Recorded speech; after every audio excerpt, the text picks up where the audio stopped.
Clinoa is something I already talked about on my channel, so I think it's pretty appropriate to talk about it once more. I would review Klonoa 2 Lunatea's Bell, but my computer isn't powerful enough to record sufficient gameplay footage, so here I am, talking about the two GBA games. This is a little side project that I wanted to work on for the fun of it. Why the hell not? So, let's talk about Klonoa, the Empire of Dreams, and Klonoa Dream Champ Tournament.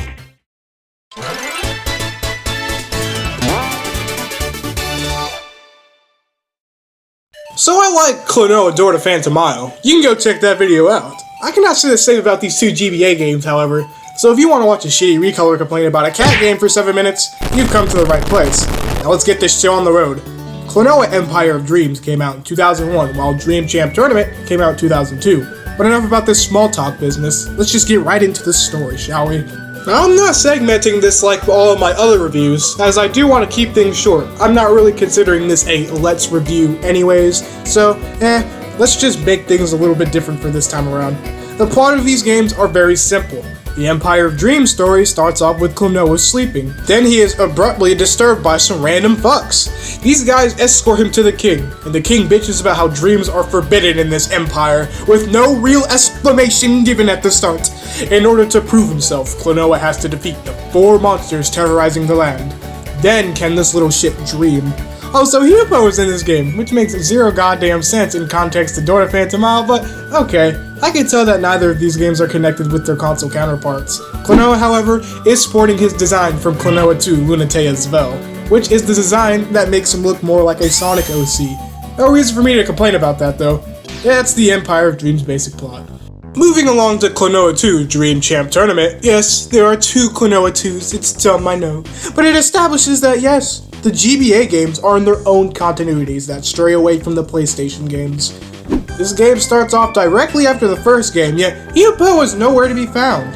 Klonoa gets a letter about, you guessed it, the Dream Champ Tournament. Who is the greatest hero? Yes, that's the entire plot of this fucking game. Klonoa enters a tournament created by a man named Garland, who is basically the Dr. Eggman to Klonoa's Sonic. Klonoa is greeted in the tournament by some familiar faces and some new ones.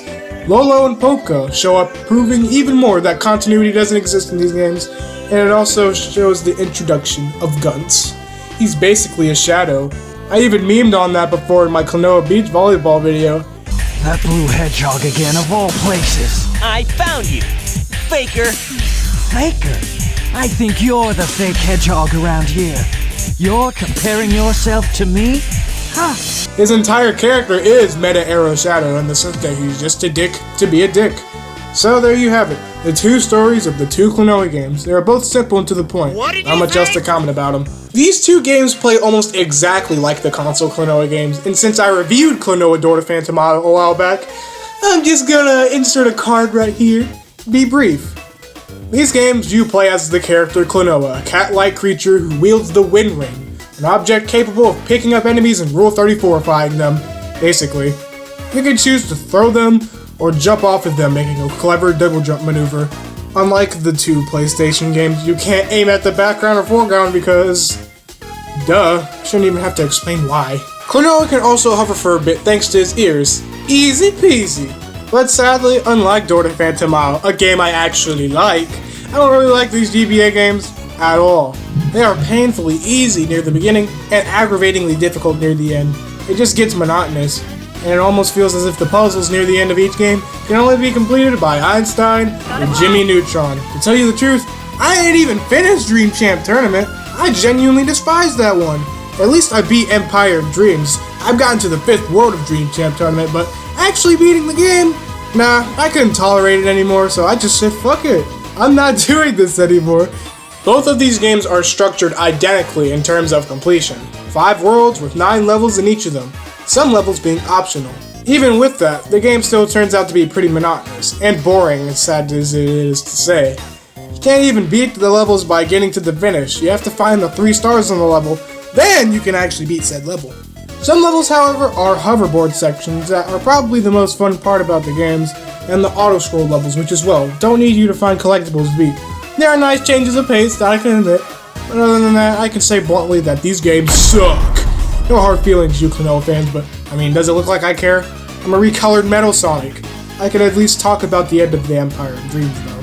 I do want to talk about the worlds within said games first. In Empire of Dreams, the worlds are all kind of mystical and magical, as it is, you guessed it, an empire. So obviously, the locations vary. Some being pretty boring, and others being, looking pretty cool. In Klonoa 2 Dream Champ Tournament, it's a tournament that's based off of a mechanical man, Garland, and he wants to make the mechanical empire. The worlds here are kind of mechanical for the most part. There's an underwater section that's honestly really fucking terrible. You have to be in a mech suit for going underwater because Klonoa can't swim. So obviously, I know I say obviously a lot. It's like just terrible. It's the slowest underwater gameplay I've ever played in my entire life. But I'm not even going to go deep into that anymore. You guessed it, okay? Klonoa 1 and Klonoa 2 have very different world designs, and that's all I have to really say about that as well. The games are identical otherwise, I mean, come on. Klonoa 2 does have some more collectibles, as if you do collect all the gems in each level, you can unlock a giant picture, but do I look like the kind of guy who gives a shit? So yeah, I didn't fucking do that. Okay, so I may not have beaten Klonoa 2 Dream Champ Tournament because it absolutely pissed this robotic man off. But don't leave yet, I can still talk about the ending of the Empire of Dreams.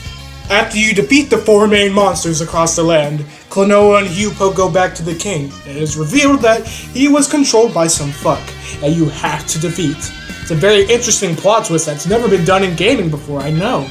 And that's pretty much it. There you have it, folks. There's another Klonoa GBA game called Klonoa Heroes, which surprisingly isn't a Sonic Heroes ripoff. It's an RPG, but since it's Japan only, I don't give a shit. Stay high. And no, I am not posting about Klonoa anymore. I'm sure your friends on TikTok send you memes, on Discord it's fucking memes. Okay, wait. I know this seems like a weird short video to just have on my channel randomly, but trust me, I do have a bigger project coming along the way, and you guys will wait for it. Because I know you're very loyal.